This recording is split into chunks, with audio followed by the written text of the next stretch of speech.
Good morning, everybody, and welcome to July's risk management, risk reduction class, where we're going to talk about some so-called seller options relative to MLS and marketing through the MLS. And I want to take you through some of the new rules and a couple of forms. And also, I want to wrap the class up with a quick review of the FHDS. Uh, that form has been changed recently, and the previous form, if you're using the previous form or you have an escrow that has, or a listing that has the earlier form, not the June 25 version, but any earlier version, that is not compliant with civil code and could jeopardize your seller if you don't update that form. So I'm going to remind everybody about that. So let's get started. And before we jump into the forms and the rules, I want to give you a quick update on a couple of lawsuits. One doesn't have a lot to do with today's class, but has a lot to do with what's been going on in the news relative to doing real estate and the changes that NAR has made. And that's the Sitzer Burnett appeal. There's an attorney uh, who is a professor in Buffalo, and many people believe her to be an expert in real estate contract law. This is being recorded, so I want to be polite, but suffice it to say, I'm not so sure she's such an expert.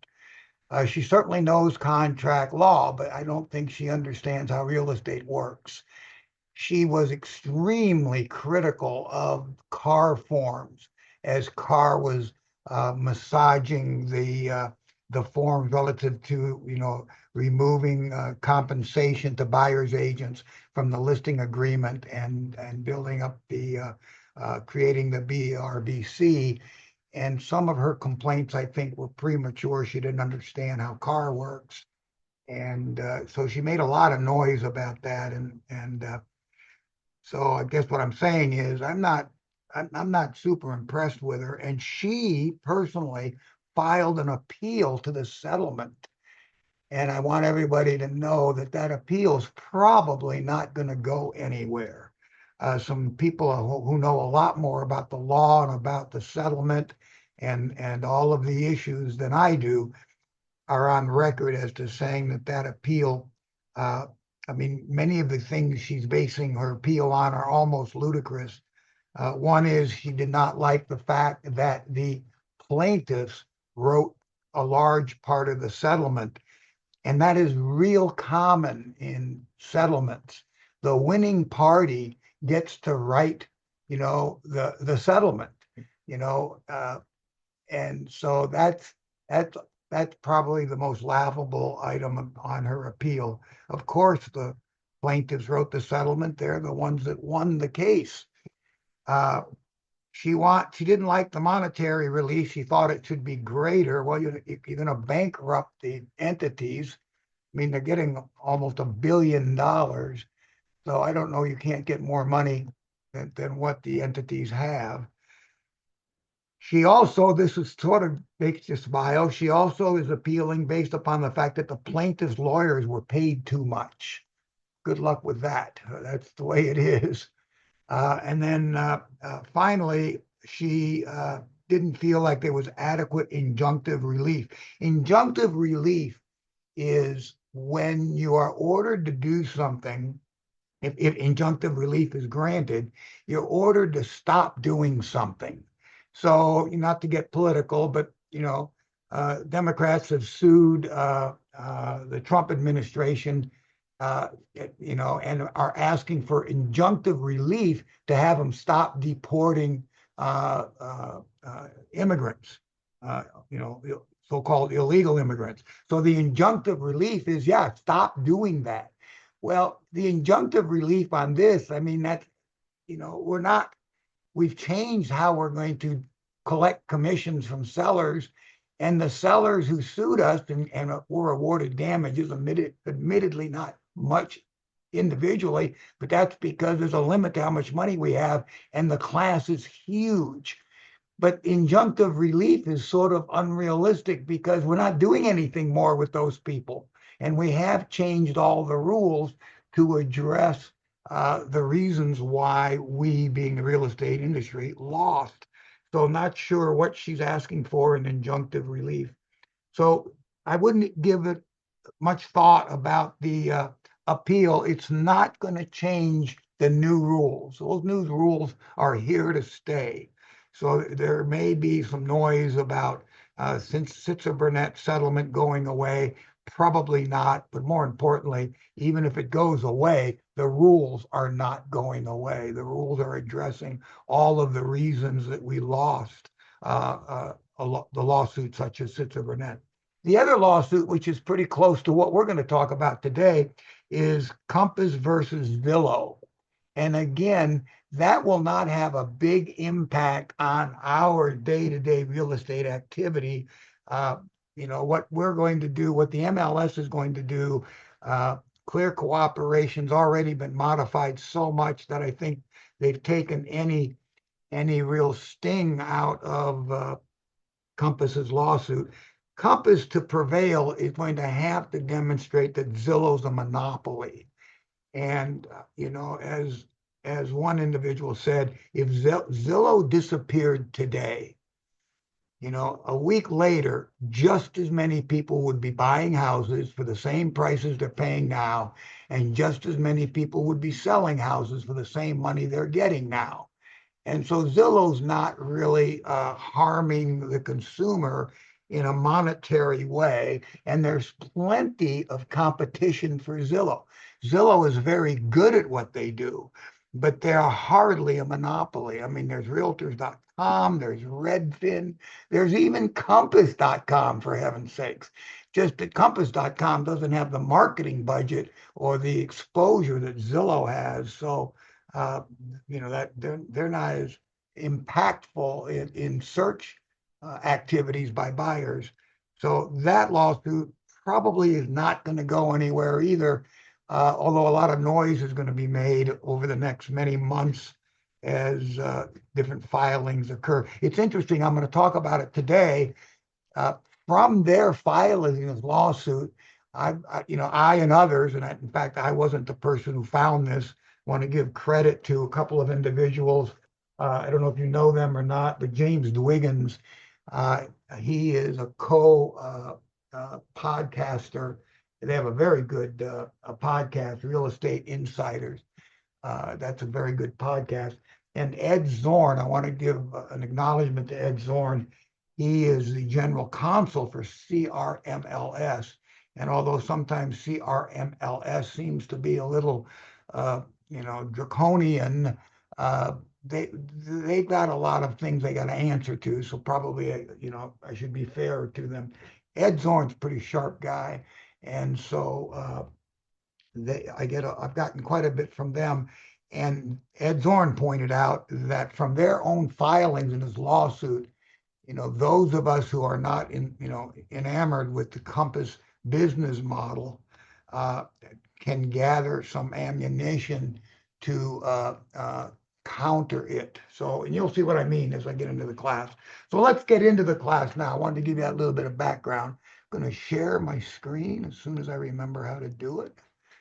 I think I hit this button here, right? Okay, everybody can see my screen. And yeah, we can. And I'll pull up my presentation. There it is. All right. So as I start every class, how to reach me, everybody knows that by now. The email is always good. I keep the email open when I'm here during the day, during the week, and I check it frequently on weekends. So feel free to email me. Texting and calling my cell is by far the easiest way to get me weekends and evenings. If you leave me a message on my business line or email me, it might take me an hour or two to see it, but the cell phone, I'll see that pretty quickly. And so feel free to reach me at any time. If you're working, I want to be available to you to help you with any problems, questions you might have. All right, so let's talk about listing options for sellers and then a quick review of the FHDS. So listing options for sellers, that's the first thing. I want to bring your attention to a form that you should be using. It's required, and you're going to want to pay attention to the second page of the form. It actually starts at the bottom of the first page, and that's paragraph 3C, and then 3C2 is at the top of the second page, and that is what addresses coming soon. So if you're going to take advantage of coming soon, here's the good news. The boilerplate on the MLSA gives you permission to put the property in coming soon. The default is the seller, look at the bottom there, does authorize the broker to market the property in coming soon. If the seller does not want coming soon, then you check the box. And maybe I should start out by saying there's been a new designation or status or whatever, and that is the delayed marketing exempt listings, right? Delayed marketing exempt listing. Interestingly, and that's a big deal nationally. And the reason I say nationally, to separate it from Southern California. CRMLS does not recognize delayed marketing exempt listing status. That's for the time being. I talked to them yesterday, and they said, for now, no, we're not going to implement that in CRMLS. San Diego MLS implemented it, but implemented it in a very, I would say, seller and listing agent friendly way, because they made significant revisions to the coming soon status and what you can do in coming soon, thereby pretty much eliminating any need for an agent to address the delayed marketing exempt listing status. So they don't have it, nor does CAR have it. CRMLS have it. So I'm not going to talk about that too much, but I am going to talk about coming soon, and I'm going to talk about broker exclusives, because there's a big impact if you get involved in either one of those, and you want to be sure you understand the rules around that. So coming soon, you can put a property in coming soon. The default is yes. Or the seller can say, no, I don't want you to put it in coming soon. So what's the CRMLS coming soon rules, if you will? That has not changed. CRMLS coming soon is pretty much the way it will, almost completely the way it's always been. So there's some specific limitations, and I want to bring your attention to that. So let's go down the major rules, and I'm going to show you a form that'll help you as well. Okay, so the first thing is, obviously, to put a property in coming soon, you have to have an executed listing agreement. It's funny that I have to say that, but apparently there are agents who attempt to put properties in coming soon because they're getting ready to list it. You cannot do that. So make sure you have an executed listing agreement. And in RE/MAX connections, we want you to include the MLSA form. And again, the boilerplate tells you, allows you to put it in coming soon. And you wouldn't be putting it coming soon if you check the box saying the seller doesn't want it. Okay. Also, the seller must give informed consent. And that's very important that you do that, because the seller, there are certain limitations to coming soon, that there have been some lawsuits filed nationally, none that I'm aware of in Southern California, but nationally, sellers have discovered that their property wasn't, for example, available on certain portals, websites, i.e. Zillow, because they were in coming soon, and felt like that harmed them. They had to sell for less, And after the close of escrow, they're now suing for damages. So there's a couple of lawsuits that I'm aware of. So make sure you get this certification signed, even though the MLS A gives you the permission to do it by default. You also need this form. CRMLS requires it. So does San Diego MLS require it. You'll see in a minute. So here's the form. You can download this from the CRMLS website. And I'm not going to go through this form line by line because, interestingly enough, most of what's on this form is on my presentation, the rules of coming soon. So this is a nice review, and it explains coming soon to the seller quite nicely. So if you are a member of CRMLS and you want to put it in coming soon in CRMLS, make sure you execute this form. Now, the public marketing is allowed in coming soon. So you can have flyers, for sale signs, social media posts, you know, but in CRMLS, if you are marketing it in coming soon status, your marketing must indicate the property is coming soon. That's a unique CRMLS requirement. So if you put a social media post, property coming, a new listing, right? And it's a coming soon listing, you've got to say it's coming soon. Okay, no showings of property allowed. Let me back up, make sure I didn't skip anything, right? Yeah, okay. No showings of property is allowed, including virtual showings or open houses. That's CRMLS. There is a $2,500 fine if you show a property coming soon, if it's in coming soon CRMLS. Now, here's something interesting. I'm going to do a class on CRMLS rules because CRMLS is pretty sophisticated in their approach to rules. And I use sophisticated not necessarily in a approval way. I just appreciate, their attitude. There are certain rules that if you violate them, the damage is already done. And so there is no warning and virtually no ability to appeal. This is such a rule. If you show a property that's in coming soon, CRMLS, you put it in the CRMLS coming soon, and you show it, you can't undo that. You showed it to somebody, you weren't supposed to do that by the CRMLS rules. So they're going to fine you $2,500, and you are not going to get out of that. That's, they have a handful of those rules, by the way. So it may be later this month, I may jump in, I may go through some MLS rules. San Diego's a little more forgiving, if you will. They don't have that policy that, they identify, CRMLS identifies specific rules that once you do it, you can't undo it. And so therefore, we do not warn you. I'm not aware of that attitude in San Diego MLS.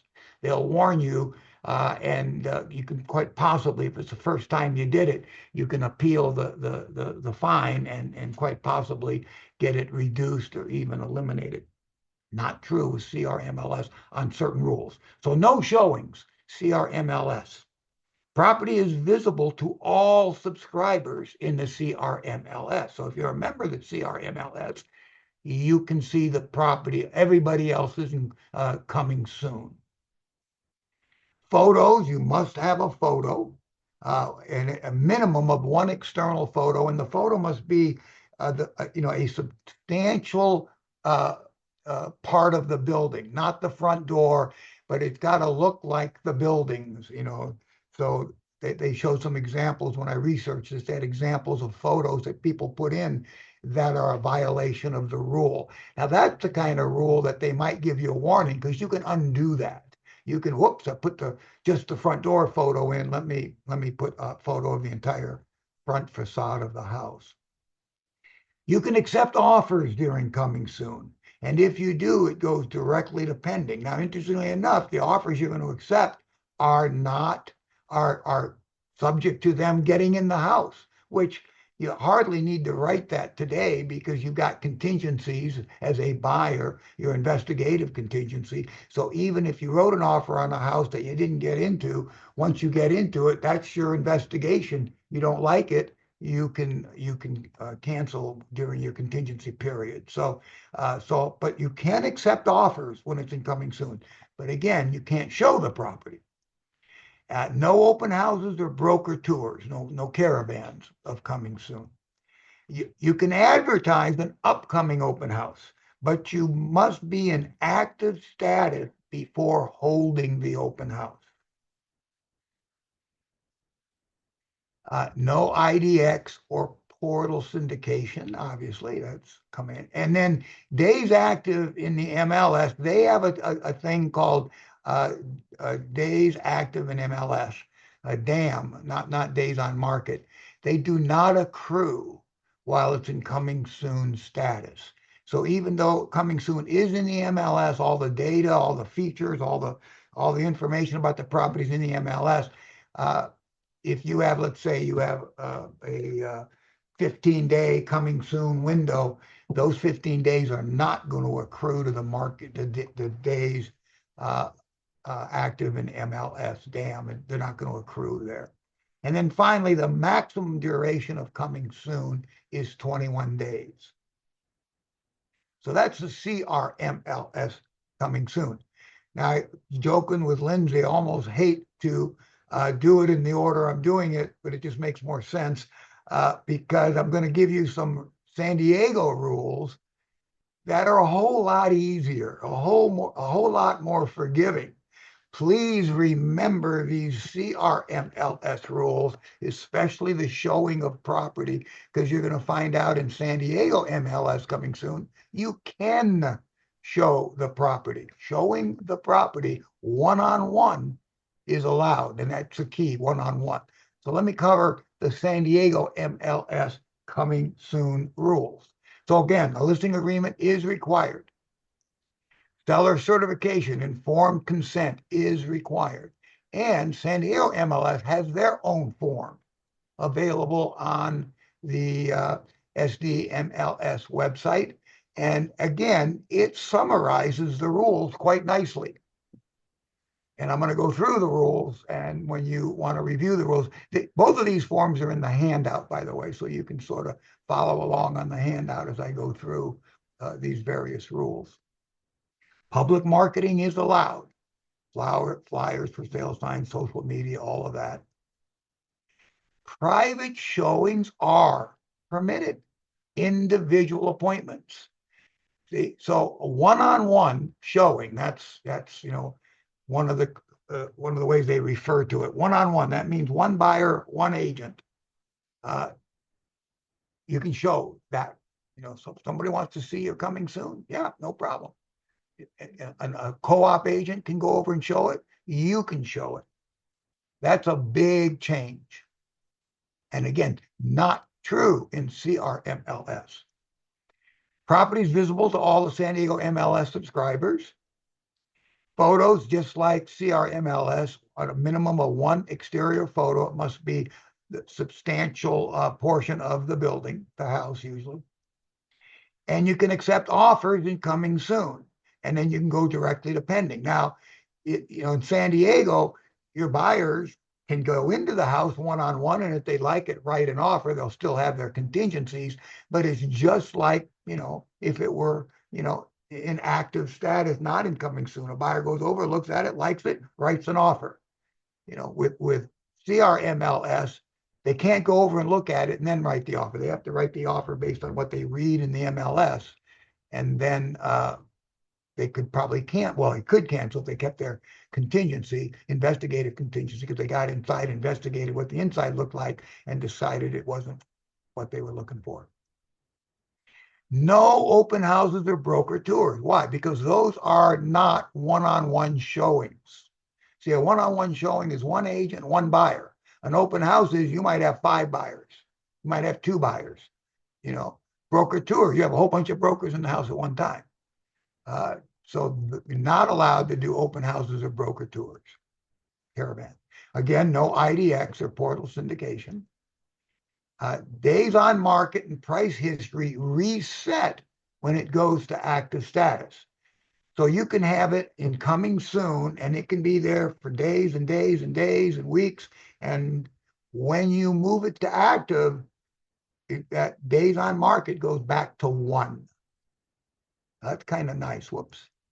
And why that's really nice, especially, is there is no maximum duration of coming soon. You could have your listing in coming soon for the entire life of the listing. So you have it coming soon for 3 months. Let's say you have a 6-month listing, and now it goes active. Day one is going to be that it's active is going to be 1 day on market, even though you've had coming soon and you've had buyers in there, maybe 10, 15 buyers one-on-one, not all at once. And so this is quite a rule change. And this is these San Diego MLS, I would argue, their rules sort of gut anything that these so-called hide the listing, keep it out of MLS brokers, i.e. a Compass type company, including Compass, coming soon San Diego style, that has a big impact on your ability to compete against anything that they say is a benefit. I wouldn't even agree that it's a benefit, but you'll see that in a minute. I'm going to give you some dialogue and talk about that in a minute. Okay, so now let's go back to the multiple listing addendum, and you're going to see that you can, on the addendum, exclude the property from the MLS. Now, coming soon is not excluding it. It's put in the MLS. You fill out the input form. You go in the MLS. You type in all the data. The status is coming soon. Excluding the property is it's not going in the MLS at all. And you can check first of all, 3D2, you have to check that because excluding it obviously is not the boilerplate. The boilerplate is 3D1 up above that red line. Seller instructs the broker to put the property start marketing the property to the public at the beginning of the listing period, which includes the MLS. If they check 3D2, then they're excluding it. You can exclude it for a specific period of time. You can exclude it for the life of the listing. And of course, these are modifiable. So agents call me all the time and say, well, we're not sure how long. Well, pick a day out. If you think it's going to be 3 weeks, set 4 weeks, because it probably is going to be 4 weeks. But if it turns out to be 2 weeks, just do a modification of terms, an MTLA listing agreement, and then just say, put it in the MLS immediately or whatever day you want to put it in the MLS. So I wouldn't stress over this date too much. Or not putting it in MLS at all, but then they change their mind, you can put it in the MLS. So let's take a look at San Diego MLS. Does a nice little chart. It's in your handout, and it sort of compares office exclusive is excluding it from the MLS. That's an office exclusive versus putting it in the San Diego MLS coming soon. Again, I got to stress, if you are putting this property in CR MLS coming soon, this third column, many of these things do not apply. All right, let's look at it in a little closer detail. Just go down the list real quickly. An office exclusive does not get displayed in the MLS. You notify the MLS that you have the listing, but you don't submit the listing. You just notify them you've got it. Send them an exclusion form. I didn't put it in your handout, but San Diego MLS has an exclusion form, or you can send them a copy of the MLSA, I'm sorry, and where that box is checked, excluded from the MLS. All right. So syndication, no. Office exclusive, obviously not. And San Diego MLS, nope. A VOW feed. A VOW feed is a feed that provides the MLS data to brokers' individual websites. So obviously, if it's not in the MLS, there's no VOW feed and San Diego, but there is a VOW feed and coming soon. So that data does go to individual broker websites. Broker back office is a tool where public can't see it. The public can see VOW feed, but the public doesn't see the broker back office feed. And that's where MLS data is fed to broker websites. And then they use that data to make certain calculations and marketing and stuff like that. That data is available to them. Don't get in the weeds too much about it, but in both cases, the back office is available. Public marketing allowed? No, with office exclusive, because it violates clear cooperation. Public marketing is allowed with coming soon, both CRMLS and San Diego MLS. Public marketing is allowed, but public marketing is not allowed if it's not going to be put in the MLS. You have to put it in the MLS within 1 business day of public marketing. Yard signs, that's public marketing, by the way. Whoops. Yard signs, flyers, CRM emails to your database. That's all public marketing, not allowed in a listing excluded from the MLS, is allowed in San Diego MLS. Also is allowed in I'm sorry, CRMLS. Okay, social media, no, with office exclusive, because again, that's a type of public marketing. Yes, with coming soon. Showings allowed, office exclusive, yeah, you can show the property, but only within the firm. So can a co-op agent call you up and say, hey, I heard you got a listing, can I show it? No. You have to put it in the MLS within 1 business day if an agent outside of your firm, our firm, the firm, shows the property. Showings are allowed broker to broker, one-on-one, with the seller consent, of course, in coming soon status. Open houses and broker tours, no in either case. Can you go to pending without active? No. If you have an office exclusive and you end up selling it as an office exclusive, and now you want it in sold, why? For one reason, you want the data available, for your stats. Another reason, you may want the data available for an appraiser. You have to move it to active. You have to input it as active, and then immediately move it to pending. But with coming soon, you have it in already as coming soon. You can move it to pending immediately. So it's just a little administrative tip there for you. Photos required? Well, obviously, office exclusive. No, because it's not in the MLS. Yes, an exterior photo, at least one, is required. Maximum duration of status? Well, unlimited. As long as the seller doesn't want it in the MLS, you don't need to put it in the MLS. Coming soon with San Diego MLS is unlimited. With CRMLS, it's 21 days. Days on market counted, office exclusive? No. San Diego MLS? No, also because it's going to be, the status is going to reset when you put it in active. Price history tracked? No.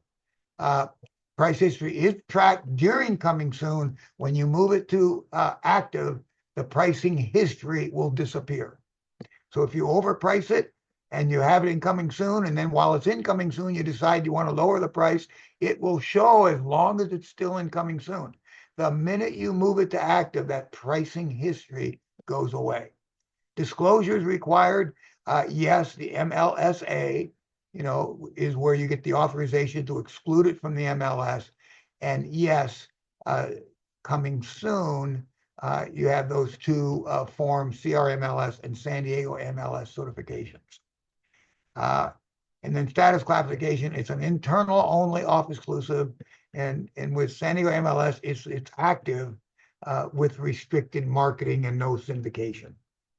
So hope that kind of clarifies a little bit the difference between a coming soon and a property withheld from the MLS, therefore termed a office exclusive. Okay, now going back to the back to the MLSA form again, back to paragraph 3E, be sure the seller understands that if it's excluded from the MLS, and there are any public marketing done to the property, then it must be put in the MLS within 1 business day. And then clear cooperation does not apply. Do not check that box.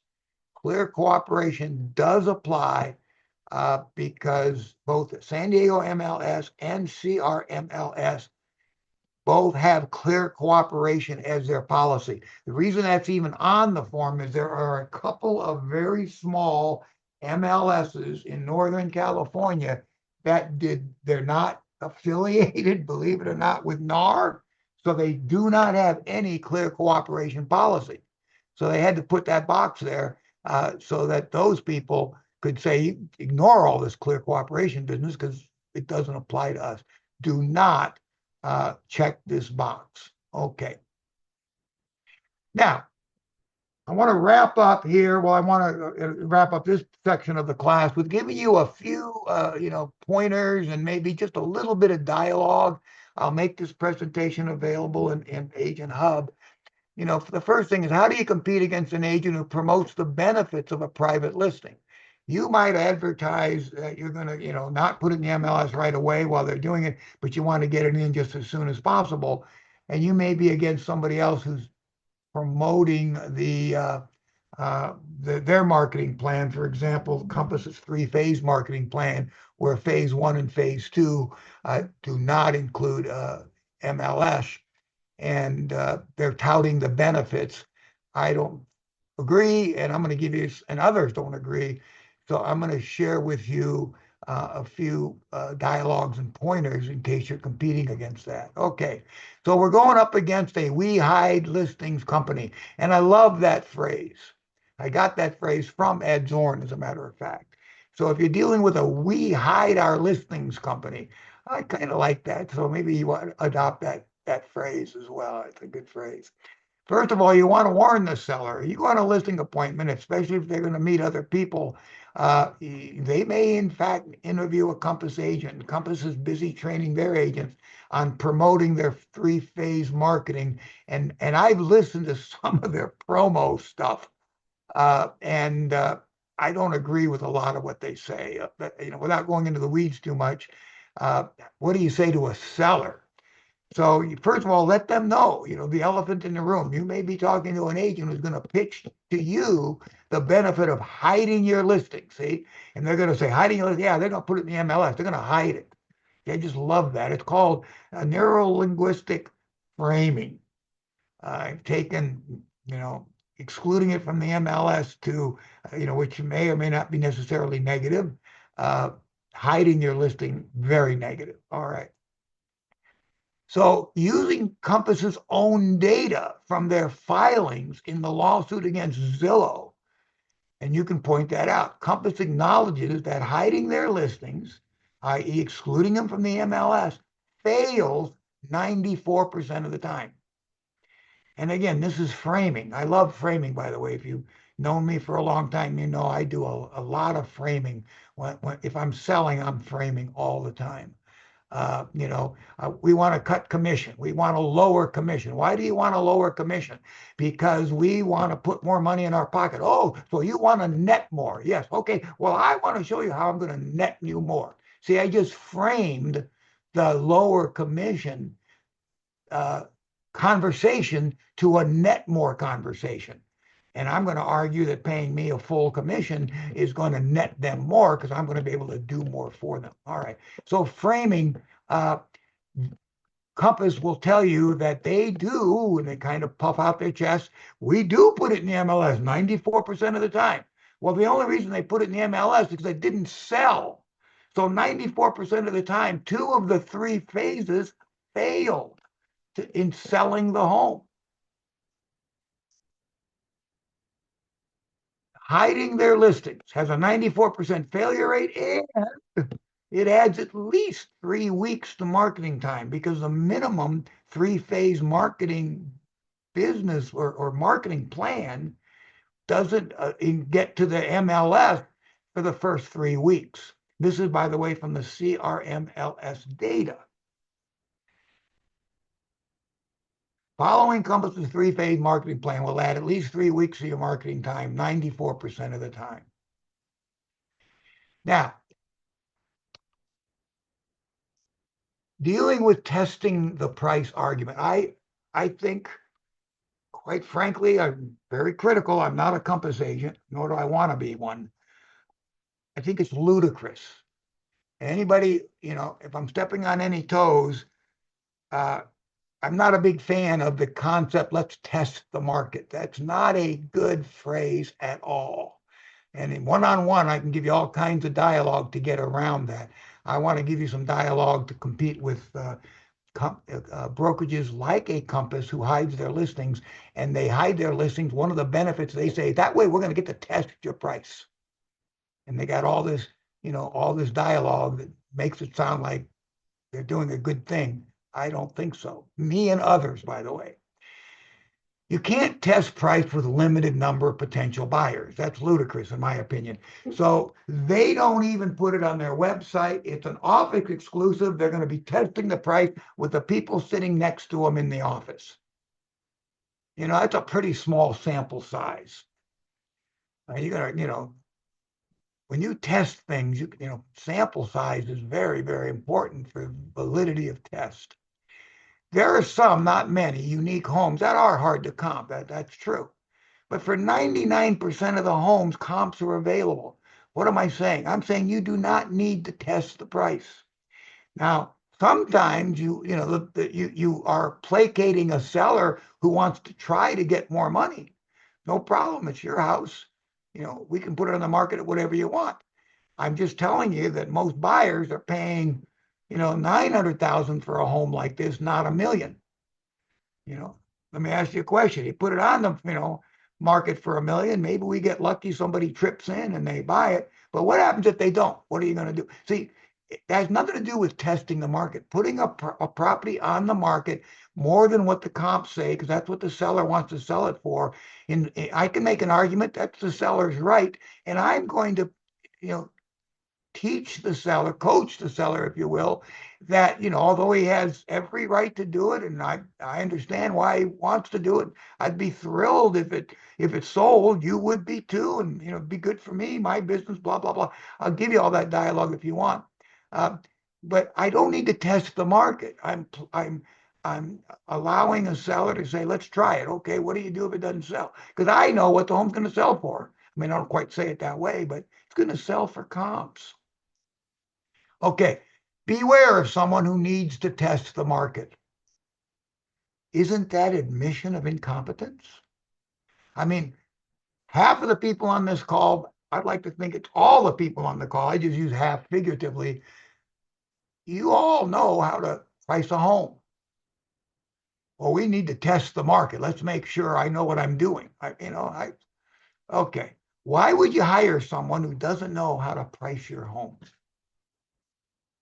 I'm a good agent.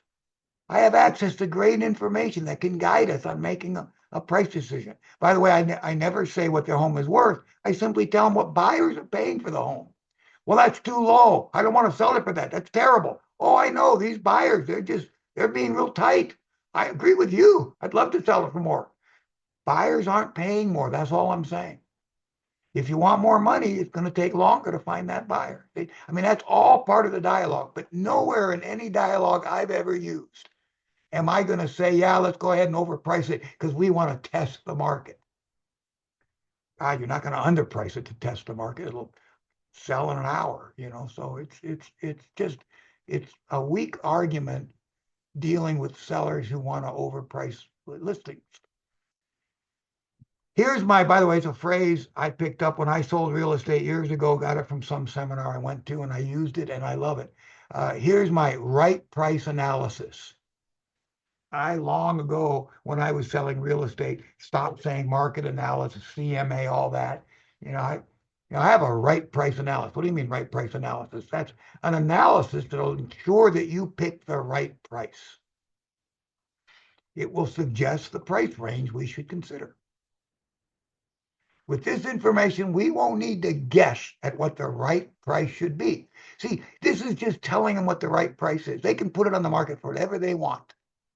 And I'm okay with doing that as long as I set up in advance the likelihood of it selling for 100 grand more than comps isn't very high. What's our plan if it doesn't sell? We don't need to have someone test the market, especially with a small sample size that could yield insufficient data and cause you to choose the wrong price and maybe lose money. Okay. All right. I'm a skilled agent. I can guide you on pricing. Why would you hire somebody who can't guide you on pricing? That's, one-on-one if you want more, I can love to strategize with you, but this is sort of the gist of dealing with this argument that, oh yeah, we have a great plan. We test the market. Well, you don't need to test the market, quite frankly, in my opinion. And I'm not alone. An agent who wants to test the market is admitting they don't know what they're doing. Beware of that tactic. Okay, now dealing with an agent who stresses low days on market. Now this gets a little more dicey because for this to be really impactful, you've got to be a pretty good agent. So I'm gonna talk about it in a minute. You've got to do your data and make sure that it doesn't work against you. But if you really are a very good agent, I would argue you're going to be able to find this process works quite well. And maybe this process will spur you to being an absolutely top-notch listing agent. You'll see what I mean in a minute. Days active in the MLS, DAM, or days on the market versus total days listed. List date to close of escrow. I would argue this is a far more important data point than days on market or days active in the MLS. And you can manipulate that data so easily, right? Put it in coming soon. I got a 6-month listing. It's coming soon for 3 months. Nobody even nibbled at it. I'm making it active. MLS is going to say it's been on the market 1 day. We all know it's been on the market 3 months and a day.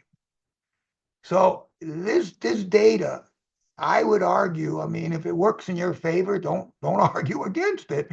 But if you're up against somebody who's touting their great days on market, look at their days listed to close. That might not be so good. CRMLS, DAM, days active in the MLS, San Diego MLS, DOME, days on market. Okay, they're both pretty similar. So DAM or DOME just tells you how great the MLS is. It tells you the marketing time after a property is exposed to all the other agents. Tells you almost nothing about the listing agent. It's better to calculate the time from the date first listed to when the property closed. That's what sellers care about. They don't care about how long their home is on the market. They'll talk that way, but when you quiz them, when you talk to them, when you coach them, nobody said, I need to have my home on the market for 3 months. No, I need to close in 3 months. This gives you a better measure of how good the agent is, and I would argue this does. Obviously, I wouldn't be presenting it if I didn't agree with it. So it tells you how fast an agent gets a home ready for a market. How long does it take you to get pictures? I've had nobody on this call, but I've experienced it where agents take a month to get a photographer out, or they 2 weeks, 3 weeks to get a photographer out, and they hire not so good a photographer, and the pictures aren't any good, and they got to get more pictures. And in the meantime, they're keeping it off the market till they get those pictures ready. How long does it take you to get staging done? If your seller's got 9 months before they need to close escrow or get an offer, and then another 3 months before it has to close, then these things aren't important. But most sellers want it to sell quickly at the best price. So getting it staged quickly is a value that a good listing agent brings to the table. How good is the agent at helping the seller pick the right buyer? I would argue some listing agents, again, nobody on this call, sort of drop the ball there. Not all buyers are the same. A good listing agent is going to be picking a motivated buyer who doesn't walk away the first time there's trouble. Going to research the buyer a little bit. One of the things they're going to look at is the quality of the loan.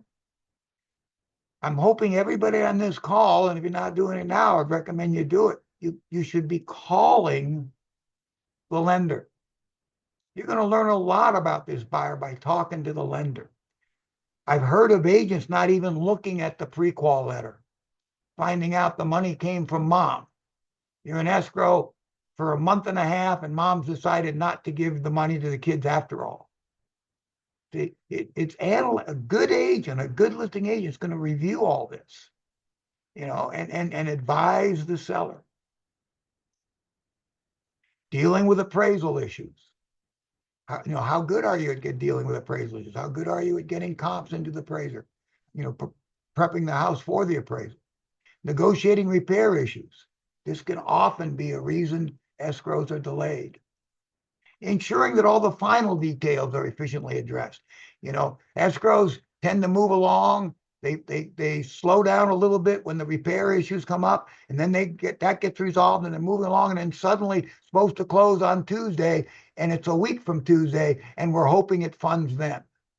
We're hoping that the buyer gets his money in then.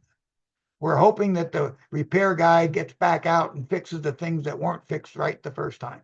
And it adds time to escrows that sellers don't appreciate. They don't like that. They've already got the maximum money they're going to get specified. Now they just need it closed so they can get the money. So these are the things that you can do to ensure that you're moving to closing quickly. Total days listed, list date to close of escrow, is a much better measure of an agent than days on market. Calculate your numbers. Hopefully they're good. Your numbers have to be good. Otherwise, if they're not, you can't use this argument, and you might want to, rethink a little bit of what you're doing, for your sellers when you get into escrow.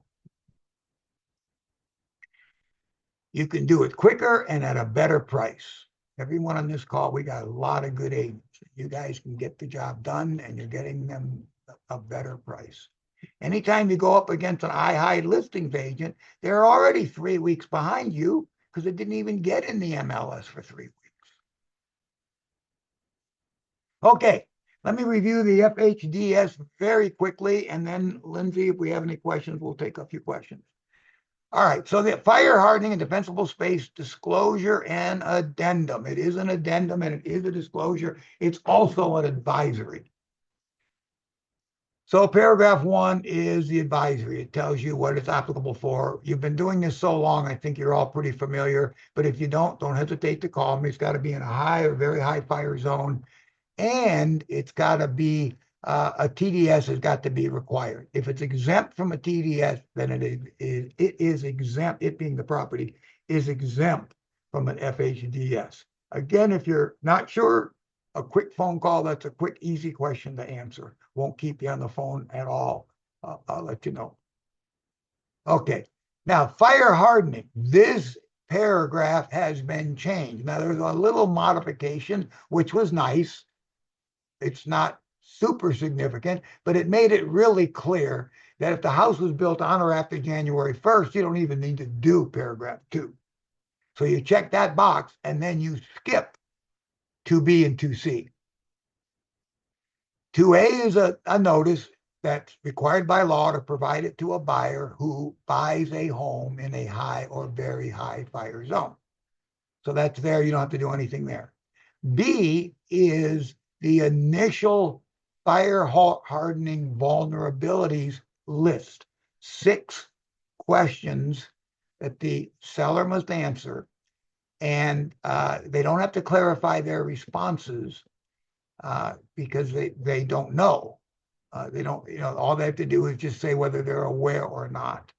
And so that was added. It clarified the little nuance in the law. And this you're pretty familiar with. You've been doing this for a while. And this is an awareness question. Are you, the seller, aware of the following? Aware. All right. If you don't know, you're not aware. You can't not know whether you're aware or not. You can not know the answer if it is or isn't, but they're not asking you if it is or it isn't. They're saying, are you aware? So if you don't know, then no. They have to be answered, by the way. They don't have to be explained, but they do have to be answered. If it's in a high or very high fire zone, built on or after, built before January 1st, 2010. And a TDS is also required. Now, the significant change is paragraph 2C. And that is a list of low-cost retrofits that can harden the property against wildfires.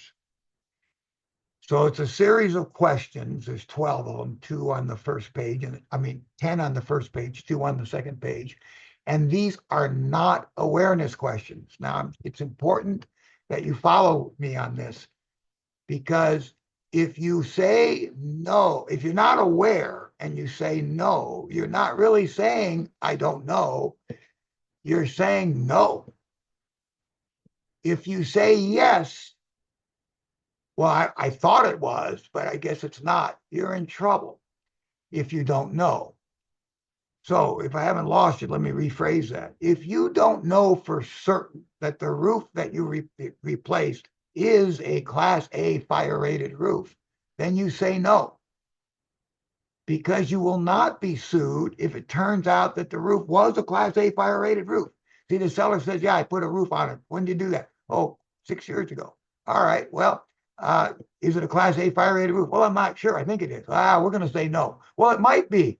Well, great. If they find out it is, they're not going to sue you, because, just to clarify, a roof that's not a Class A fire-rated roof is not as good a roof. So nobody's going to sue you because, hey, you told me I didn't have a really good roof, but I have a good roof. I didn't want a good roof. I wanted a bad roof. See, that's never going to happen. So you will not be sued if you answer no and you should have said yes. You won't be sued. But if it is yes, if you know it's a Class A fire-rated roof and you have documentation to that effect, well, then of course you would say yes, because it'll make the buyer happy and keep the buyer from wondering whether he should move forward with the sale or not.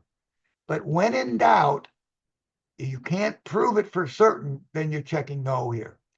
This is what's been added. That's why it's in red on my slide.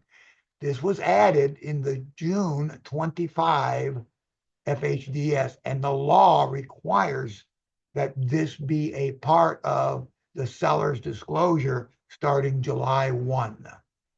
So some of you may still have an older FHDS in your file because you did this right away when you took the listing. You might be in escrow and have already delivered the older one. You've got to replace it with this one, because the seller will be potentially harmed by not making this disclosure. This disclosure is required by law. So that's the questions. Here are the 2 on the next page. And then finally, nothing's changed here. That's why it's all black, right? Defensible space disclosure and addendum. And this is where the buyer and the seller come to an agreement about who's going to be responsible for having the property inspected and bringing it into compliance. And first of all, in 3A, the property is subject to local vegetation management ordinance. I don't think there's a property in Southern California that's not subject to property. Certainly all the vegetation management ordinance. Certainly all the properties in San Diego County are. So that would be is. And then the boilerplate in 3B is, I don't know if I'm in compliance or not. And you go with that. The reason it's boilerplate is because most people don't know. So they're unaware of whether they're in compliance or not. Now, if they say that it is in compliance, they've got to have an inspection report saying so. And if they say it's not in compliance, they should have an inspection report saying that. By the way, you can sell the property if it's not in compliance. But you're probably not going to check 3B2 or 3B3. You're going to go with the boilerplate. And then finally, in 3C, this is just like the old form. Who's going to be responsible for getting an inspection and bringing it into compliance? There is no point of sale requirement in any government agency in San Diego. So you can go as a seller with 3C3.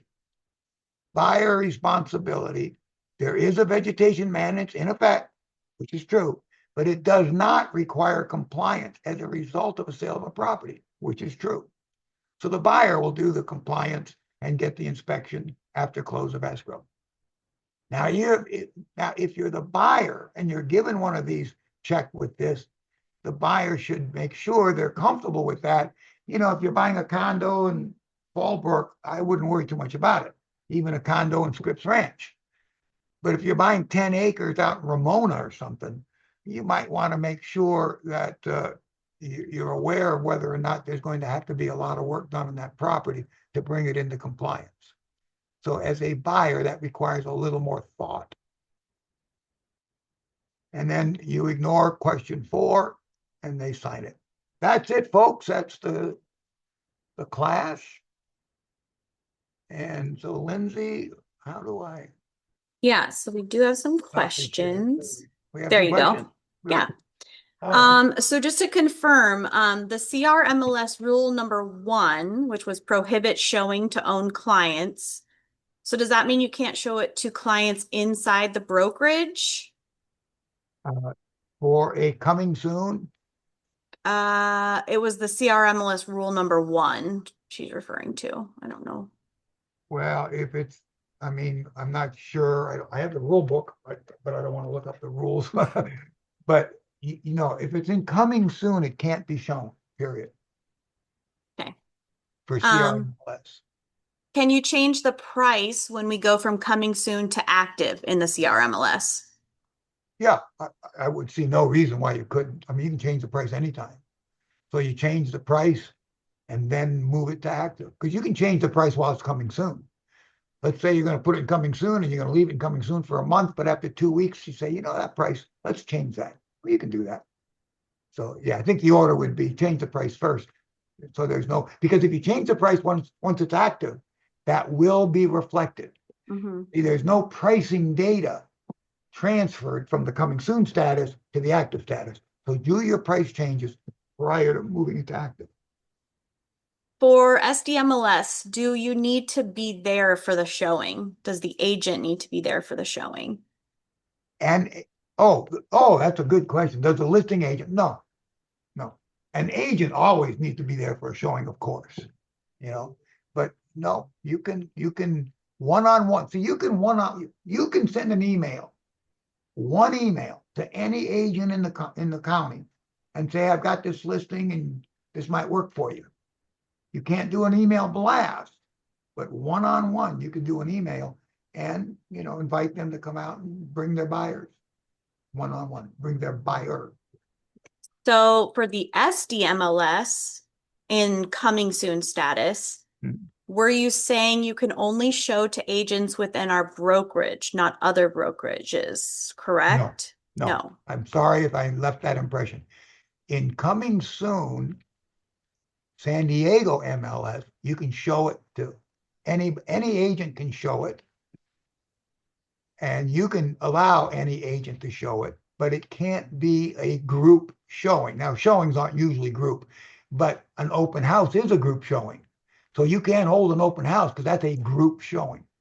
You can't do a broker caravan because that's a group of brokers. But one-on-one, you could call a broker and say, I've got this listing. You want to preview it for your buyers?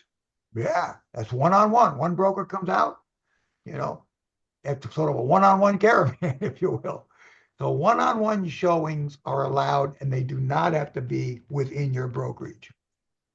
For SDMLS. Thank you, Lindsay. Yes, please. I would hate anybody to get a $2,500 fine because that is not, there's no warning. It's not appealable.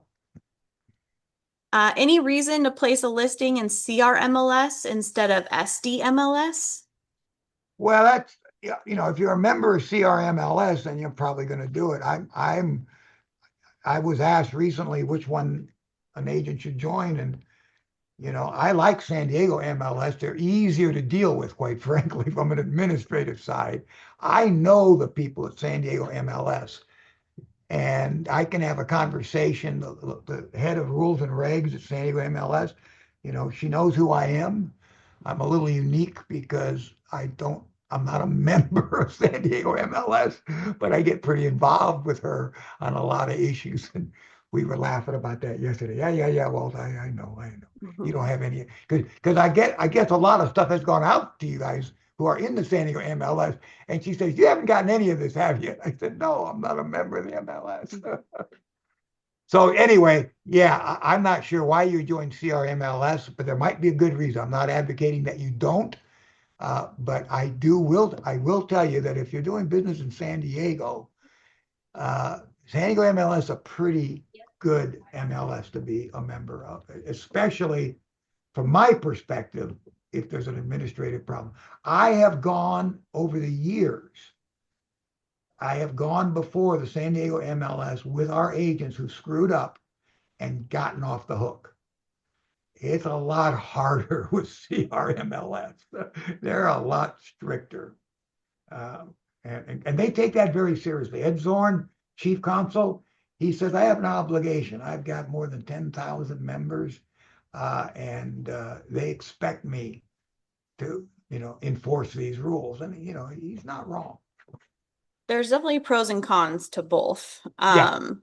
Vicky had mentioned, and this is something I had researched previously too, that within the CRMLS, it will show the days on market with the other brokerage on top of our days on market. Oh, So yes. the cumulative days on market um, is an issue with CRMLS. Agents find that to That's a be. good point, Lindsay. Thank you. Yeah. Everybody got that? With San Diego MLS, you know, if it's a new listing, the days on market start all over again. CRMLS, you have to wait you have to be off the market for a long time. And they go back 90 1 year. days. Yeah, Yeah, it has to be off the 90 market for days. 90 days, but they'll go back. If it's, listed and then relisted a month later, you're going to be stuck with the marketing time on that previous listing at CRMLS. Hmm. Kim wanted to clarify if you change the price in coming soon, will it show that it went through a price drop or increase? It probably will in the coming soon. And I'm saying that because I'm just listening in my brain to what I researched and was told, and that is the pricing history clears when it goes to active. So obviously, I have pricing history in this in the But then when it goes to active, it will not it won't show the show. price Right, decrease or right, increase. yeah, right. Let's see. And that's a good argument, by the way, against Compass, because Compass likes to tout that, you know, the problem with, submitting at the MLS is the sellers, are harmed because when they do a price reduction, the property's damaged goods. Well, but so what they're going to put it in, not in the MLS, so they make sure to research the price first. Well, we can not put it in the MLS, put it in coming soon rather. We can put it in coming soon, research the price in coming soon if you have to, and then change the price and then move it to active and it won't ever show. Um, Confirming that coming soon can only be 21 days in the Yes, CRMLS. for Okay. CRMLS, the maximum is 21 days. In San Diego MLS, it's unlimited. Oh. And it can be the entire duration of the listing. Regarding the FHDS, does local supplemental fire zone information trigger the FHDS? That is a great question. I believe no, but I also believe I would err on the side of caution. It's not a hard form to fill out, especially I'll do it for you, throw away that decision tree and call Walt or have your clients call Walt and I'll just walk you through it. It's a very confusing form, except I deal with it every day. And so for me, it's pretty straightforward, but that's only because I do it all the time. Mm. When in doubt, disclose. Can And say, when in doubt, cut it out.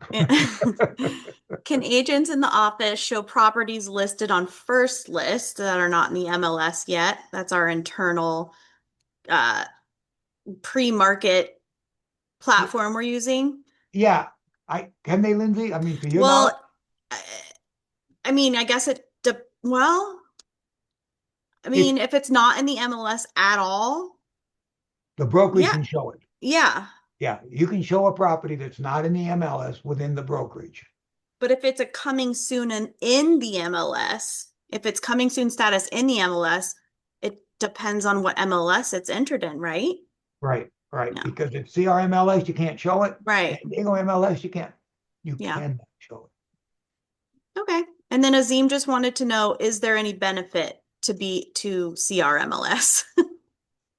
Well, not that I'm aware of, but they're certainly a good organization. They're the nation's largest MLS, by the way. So but they are, from my perspective, a little tough to deal with. And their rules, not only are they pretty tough, but even like, marketing time, like stuff like that. It just, I'm not sure if I were selling, I'd probably not be a CRMLS. I'd be a San Diego MLS.